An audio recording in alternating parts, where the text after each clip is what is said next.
پچھلی ملاقات میں ہم نے آپ کو بتایا کہ کیسے حسین ابن علی کو عراق کے شہر کوفہ بلانے کا پیغام بھیجا گیا اور کیوں حسین نے حج سے عین پہلے مکہ چھوڑ دیا۔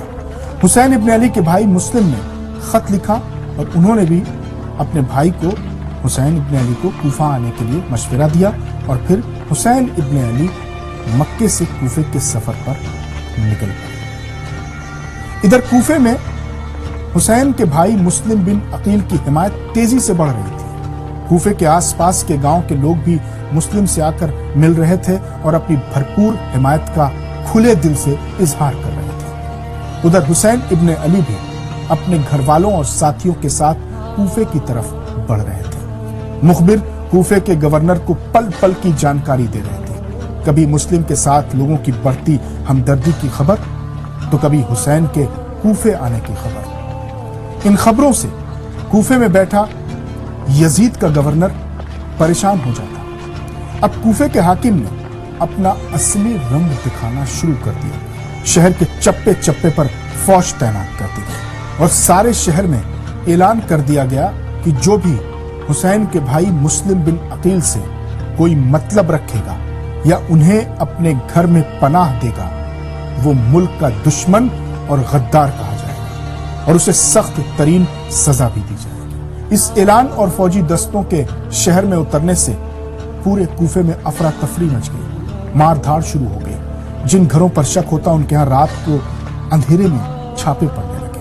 مسلم بن عقیل کے حامیوں کو یا تو قید کر لیا گیا یا ان کا سر کاٹ کر چوراہوں پر ٹانگ دیا گیا۔ اس بدلتے ہوئے حالات کے بعد لوگ دب گئے اور اپنے اپنے گھروں میں چھپ گئے۔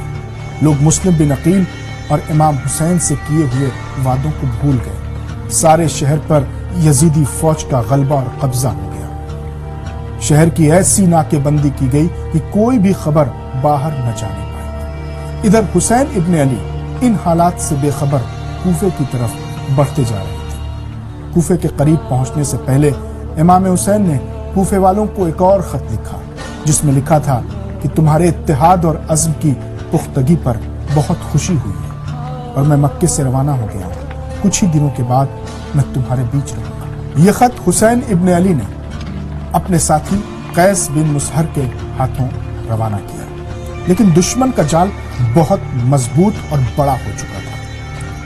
کوفے سے پہلے ہی قیس بن مسہر کو گرفتار کر لیا گیا، انہیں کوفے لایا گیا اور کوفے کے گورنر ابن زیاد نے انہیں فوراً شہید کر دیا۔ ادھر کوفے کے گورنر ابن زیاد نے ایک چال چلی، اپنے کچھ سپاہیوں کو لے کر شہر سے باہر نکل گیا۔ شہر سے باہر آ کر اس نے ایک قافلہ بنایا، خود کالے کپڑے پہنے اور سب کو پہنائے، سب کے منہ پہ بھی کپڑے باندھے گئے اور خود امام حسین بن کر کوفے میں داخل ہو گئے۔ کوفے والوں نے سوچا کہ شاید امام حسین آ گئے ہیں۔ ڈرے سہمے اور مایوس لوگوں میں جان آ گئی، انہیں زندگی مل گئی۔ خبر پھیل گئی کہ حسین ابن علی کوفے آ چکے ہیں۔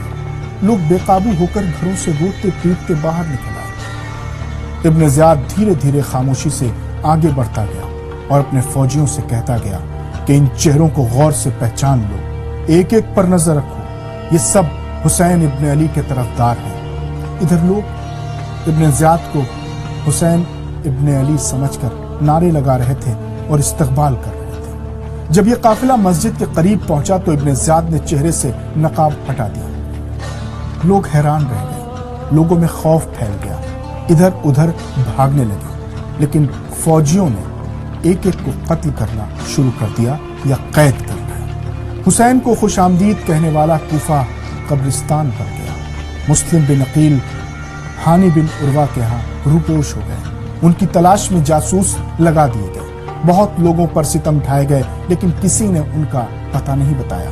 دراصل کسی کو پتہ ہی نہیں تھا کہ مسلم بن عقیل کہاں ہے۔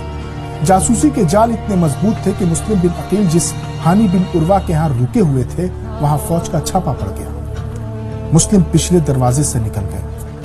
مسلم کوفے کی گلیوں میں اکیلے پڑ گئے۔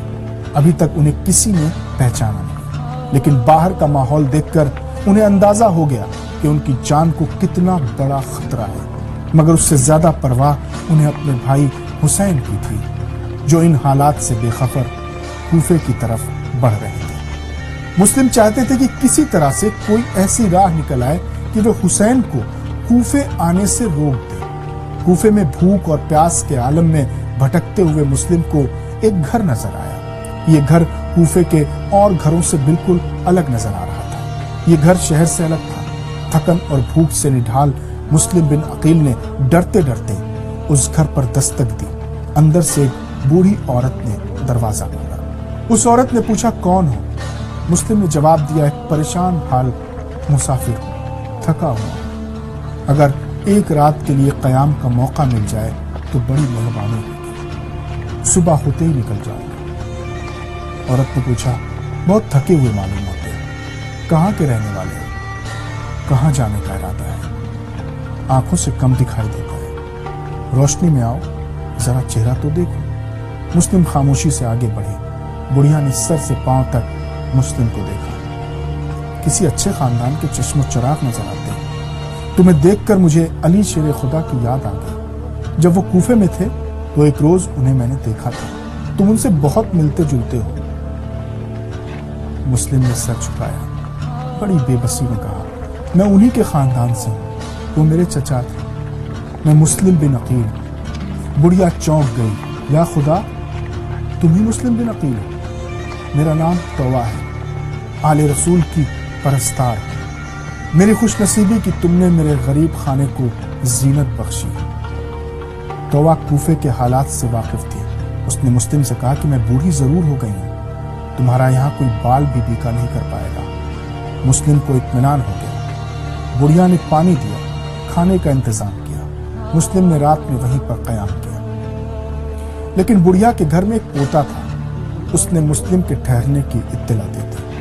مسلم صبح کی نماز پڑھ کر فارغ ہی ہوئے تھے کہ ہزاروں سپاہیوں نے اس گھر کو گھیر لیا۔ آواز دی کہ مکان کو آگ لگا دو۔ مسلم بن عقیل سامنے آ گئے، کہا یہ گھر میرا نہیں ہے، اس ضعیفہ کا ہے۔ مسلم پر حملے شروع ہو گئے۔ مسلم نے بھی بڑی دلیری سے جواب دیا، لیکن دھوکے سے مسلم بن عقیل کو کوفے میں ہزاروں سپاہیوں نے مل کر شہید کر